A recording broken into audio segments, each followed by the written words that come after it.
Capítulo 12. Dívida agravada. Enquanto outros servidores da instituição por nós passavam à pressa com o evidente intuito de auxiliar, o dileto companheiro de Druso desceu a escadaria do templo em nossa companhia, explicando: muitos companheiros de serviço valem-se deste horário para o culto espontâneo do amor fraterno. Escutam aqui, neste locutório, os desesperados e os tristes e, tanto quanto lhes é possível, administram-lhes medicação e consolo, não somente os exortando à compreensão e à serenidade, mas também os acompanhando aos círculos tenebrosos ou à esfera dos encarnados para a obra de assistência aos laços afetivos que lhes perturbam o coração.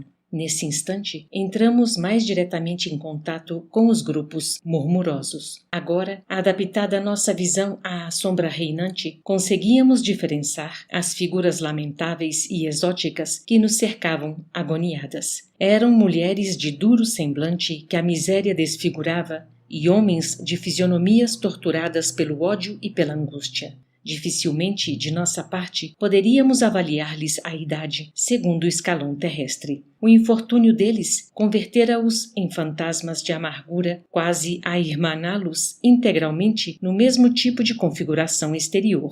Muitos mostravam mãos semelhantes a ressequidas garras e, em quase todos, o olhar enraivecido ou medroso revelava a dolorosa fulguração da mente que desceu ao poço da loucura. Preces comoventes misturavam-se a clamores sinistros de revolta e, vendo contristados a multidão em movimentos rudes ante as portas abertas do santuário tranquilo, perguntamos ao assistente por que não se acolhia toda ela ao templo hospitaleiro, então quase deserto. Silas, contudo, designando a entrada do edifício que víamos de deixar, fixou a portaria radiante que, da forte penumbra, mais se nos afigurava um túnel aberto para a luz, e esclareceu: efetivamente, reportam-se vocês à medida desejável. Entretanto, apenas ingressam no recinto sagrado quantos lhe podem suportar a claridade com o respeito devido. Quase todos os irmãos que se congregam nesta praça trazem mutilações que a perversidade lhes impôs, ou são portadores de sentimentos tigrinos que petições comoventes mal encobrem.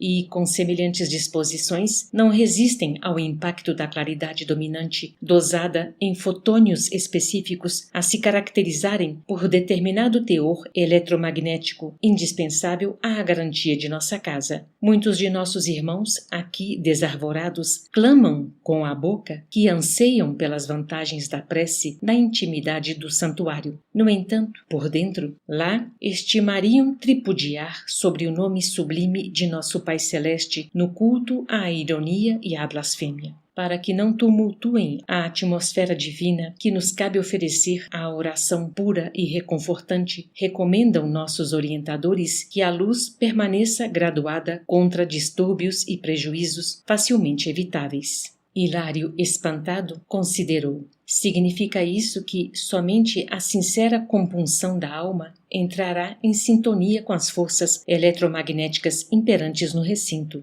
Exatamente assim é, confirmou o interlocutor. Nossa instituição permanece de braços abertos à aprovação e ao sofrimento, mas não à rebeldia e ao desespero. De outra sorte, seria condená-la ao aniquilamento e ao descrédito na região atormentada em que se localiza. Nesse ponto da conversação, fomos interrompidos por dezenas de braços ressequidos a implorarem socorro. Silas fitava-os compadecido, mas sem se deter, até que nosso passo foi cortado por apressada mulher, exclamando ansiosa: "Assistente Silas!" Nosso amigo identificou-a, porque, parando de súbito, estendeu-lhe a destra à amiga, murmurando: "Luísa, a que vens?" Defrontavam-se em ambos a curiosidade e a aflição. A senhora desencarnada, com sinais de irreprimível angústia, gritou sem preâmbulos: "Socorro! Minha pobre Marina esmorece. Tenho lutado com todas as minhas forças para furtá-la ao suicídio,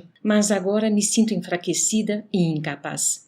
Os soluços sufocaram-lhe a garganta, inibindo-lhe a voz. "Fala!" disse Silas em tom imperativo, como se o alarme daquele instante lhe obscurecesse a serenidade mental imprescindível ao entendimento da nova situação. A infeliz, ajoelhada agora, ergueu os olhos lacrimosos e suplicou: assistente, perdoe-me a insistência em falar-lhe de meu infortúnio, mas sou mãe.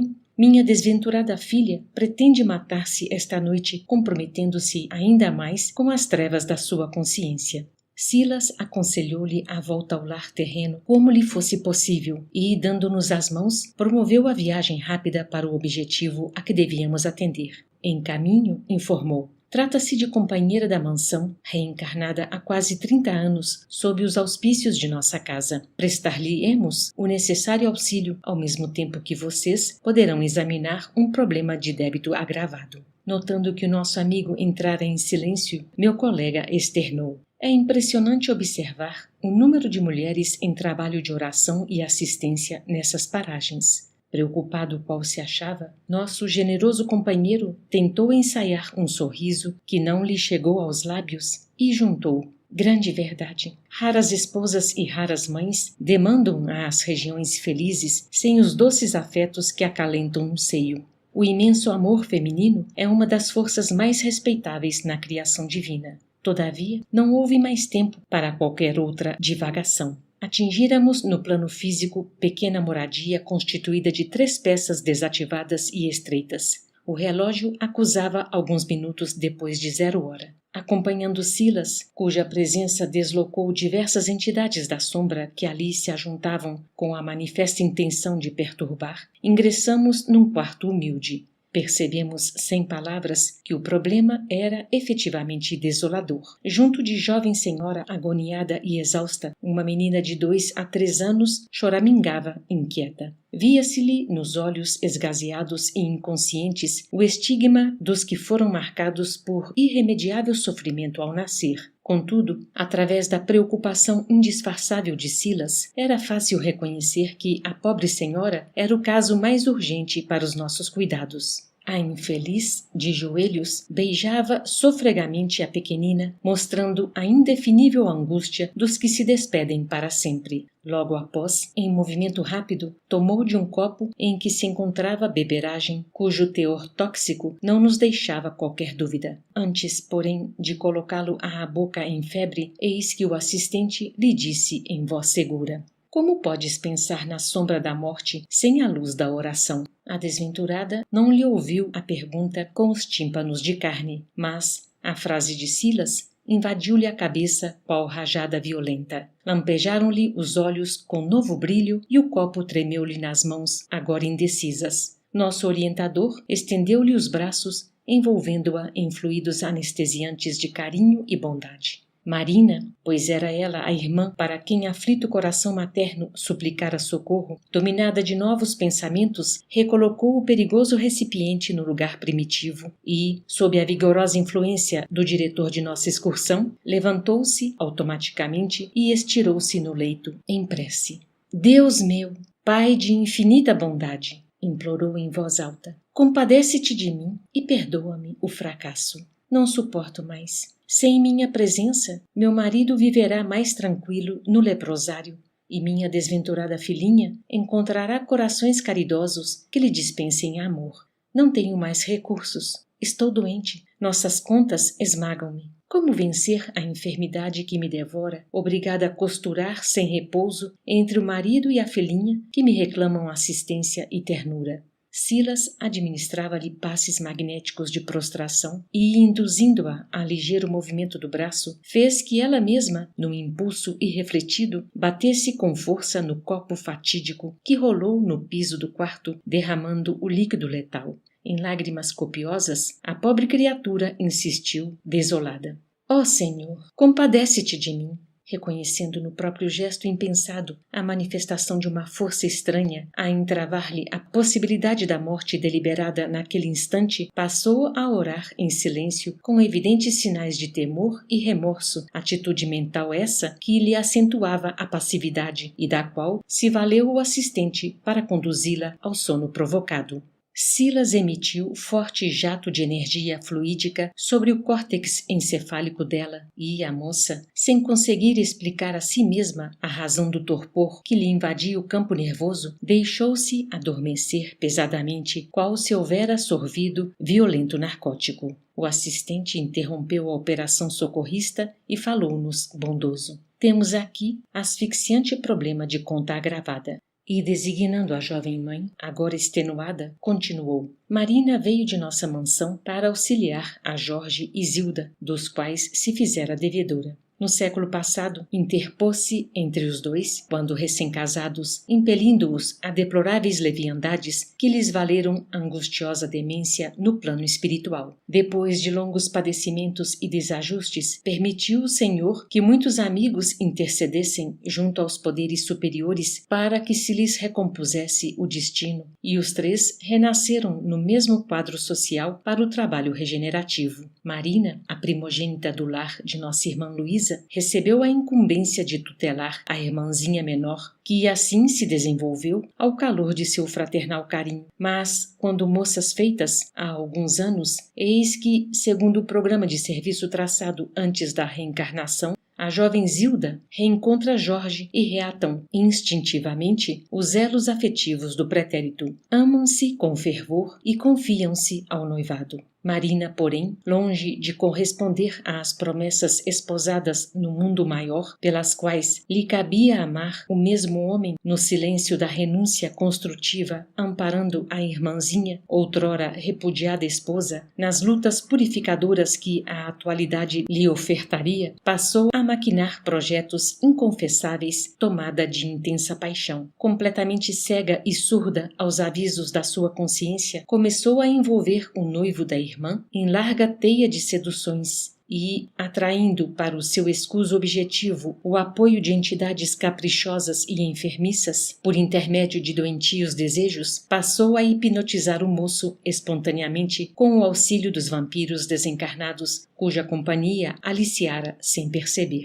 E Jorge, inconscientemente dominado, transferiu-se do amor por Zilda à simpatia por Marina, observando que a nova afetividade lhe crescia assustadoramente no íntimo, sem que ele mesmo pudesse controlar-lhe a expansão. Decorridos breves meses, dedicavam-se ambos a encontros ocultos, nos quais se comprometeram um com o outro na maior intimidade. Zilda notou a modificação do rapaz, mas procurava desculpar-lhe a indiferença à conta de cansaço no trabalho e dificuldades na vida familiar.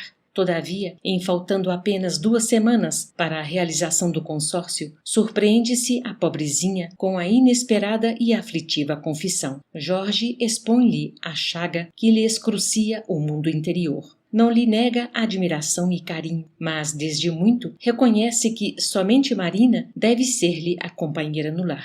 A noiva preterida sufoca o pavoroso desapontamento que a subjuga e, aparentemente, não se revolta, mas, introvertida e desesperada, consegue na mesma noite do entendimento a dose de formicida com que põe termo à existência física. Alucinada de dor, Zilda, desencarnada, foi recolhida por nossa irmã Luísa, que já se achava antes dela em nosso mundo, admitida na mansão pelos méritos maternais. A genitora desditosa rogou o amparo de nossos maiores. Na posição de mãe, apiedava-se de ambas as jovens, de vez que a filha traidora, aos seus olhos, era mais infeliz que a filha escarnecida, embora esta última houvesse adquirido o grave débito dos suicidas, em seu caso, atenuado pela alienação mental em que a moça se vira, sentenciada sem razão a inqualificável abandono.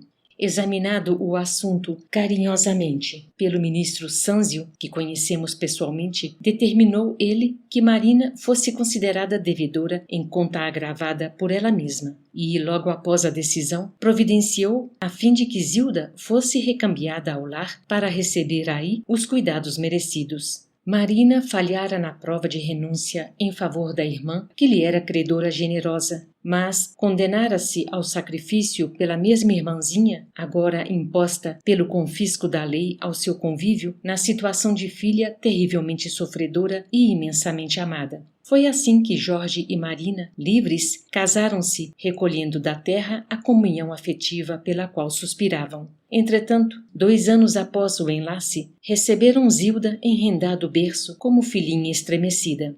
Mas, desde os primeiros meses do rebento adorado, identificaram-lhe a dolorosa prova. Zilda, hoje chamada Nilda, nasceu surda, muda e mentalmente retardada em consequência do trauma perispirítico experimentado na morte por envenenamento voluntário. Inconsciente e atormentada nos refolhos do ser, pelas recordações asfixiantes do passado recente, chora quase que dia e noite. Quanto mais sofre, porém, mais ampla ternura recolhe dos pais que a amam, com extremados desvelos de compaixão e carinho. A vida corria-lhes regularmente, não obstante, atribulada pelas provas naturais do roteiro, quando, há meses, Jorge foi apartado para o leprosário, onde se encontra em tratamento. Desde então, entre o esposo doente e a filhinha infeliz, Marina, em seu débito agravado, padece o abatimento em que a encontramos, martelada igualmente pela tentação do suicídio. Silas silenciou. Achávamos-nos, eu e Hilário, assombrados e comovidos. O problema era doloroso do ponto de vista humano, contudo, encerrava precioso ensinamento da justiça divina. Silas acariciou a moça prostrada e acentuou: "O Senhor nos auxiliará para que se recupere e reanime." Nesse instante, a irmã Luísa penetrou no recinto entre deprimida e ansiosa. Inteirou-se de todas as ocorrências e agradeceu, enxugando as lágrimas. Silas, no entanto, interessado em conduzir o socorro até o fim, administrou novos recursos magnéticos à mãezinha debilitada e então presenciamos um quadro inesquecível. Marina ergueu-se em espírito sobre o corpo somático e pousou em nós o olhar vago e inexpressivo. Nosso diretor, porém, como a despertar-lhe as percepções do espírito, afagou-lhe as pupilas com as mãos aureoladas de fluidos luminescentes e, de repente, à maneira do cego que retorna à visão, a pobre criatura viu a genitora que lhe estendia os braços amigos e carinhosos. Com lágrimas a lhe correrem dos olhos, refugiou-se-lhe no regaço, gritando de alegria: "Mãe, pois és tu?" Luísa acolheu-a docemente no colo afetuoso, qual se o fizesse a uma criança doente, e, mal reprimindo a emoção, lhe disse com tristeza: "Sim, filha querida, sou eu, tua mãe. Rendamos graças a Deus por este minuto de entendimento." E, beijando-a ternamente, embora aflita, continuou: "Por que o desânimo, quando a luta apenas começa? Ignoras que a dor é a nossa custódia celestial? Que seria de nós, Marina, se o sofrimento não nos ajudasse a sentir e raciocinar para o bem? Regozija-te no combate que nos acrisola e salva para a obra de Deus. Não convertas o amor em inferno para ti mesma e nem creias consigas aliviar o esposo e a filhinha com a ilusão da fuga impensada. Lembra-te de que o Senhor transforma o veneno de nossos erros em remédio salutar para o resgate de nossas culpas. A enfermidade de nosso Jorge e a aprovação de nossa Nilda constituem não somente o caminho abençoado de elevação para eles mesmos, mas igualmente para teu espírito que se lhes associa à experiência na trama da redenção. Aprende a sofrer com humildade para que a tua dor não seja simplesmente orgulho ferido. Que fizeste do brio de mulher e do devotamento de mãe? Esqueceste o culto da oração que o lar te ensinou? Enganaste-te assim tanto para abraçar a covardia como glória moral? Ainda é tempo. Levanta-te, desperta, luta e vive. Vive para recuperar a dignidade feminina que tisnaste com a nódoa da traição. Recorda a irmãzinha que partiu, acabrunhada ao peso do fardo de aflição que lhe impuseste, e paga em desvelo e sacrifício ao pé da filhinha doente a conta que deves à eterna justiça. Humilha-te e resgata a própria consciência com o preço da expiação dolorosa, mas justa. Trabalha e serve, esperando em Jesus, porque o divino médico te restituirá a saúde do esposo, para que juntos possamos conduzir a pequenina enferma ao porto da necessária restauração. Não penses estar sozinha nas longas e ermas noites em que te divides entre a vigília e a desolação. Comungamos os mesmos sonhos, partilhamos as mesmas lutas. Que paraíso haverá para os corações maternos que choram além do túmulo, senão a presença dos filhos abençoados, embora esses, muitas vezes, lhes ocasionem longos dias de angústia? Compadece-te de mim, tua mãe, por enquanto sentenciada ao sofrimento pelo amor com que te ama. Luísa calou-se, pois que singultos incessantes lhe abafaram a voz. Marina, agora ajoelhada e lacrimosa, osculava-lhe as mãos, clamando em súplica. Mãe querida, perdoa-me. Luísa ergueu-a com esforço e, dando-nos ideia dos calvários maternais que costumam prender as grandes mulheres depois da morte, conduziu-a em passos vacilantes até a criança enferma e, acarinhando a fronte da pequenina, empapada de suor, implorou, humilde. Filha querida, não procures a porta falsa da deserção. Vive para tua filhinha, como permite o Senhor, possa eu continuar vivendo por ti. A moça, renovada, rojou-se sobre a menina triste, mas, como se a emotividade daquela hora lhe sufocasse a mente desperta, foi repentinamente atraída pelo corpo de carne, como grânulo de ferro pelo ímã, e vimo-la acordar, em pranto copioso, bradando, inconsciente. Minha filha! O assistente, respeitoso, despediu-se de Luísa e afirmou: Louvado seja Deus! Nossa Marina ressurge transformada. Afastamo-nos sem palavras. Lá fora, no céu, nuvens distantes coroavam-se de luz aos clarões purpúreos da aurora, e, de alma embriagada de reconhecimento e esperança, meditei na infinita bondade de Deus que faz raiar, depois de cada noite, a bênção de novo dia.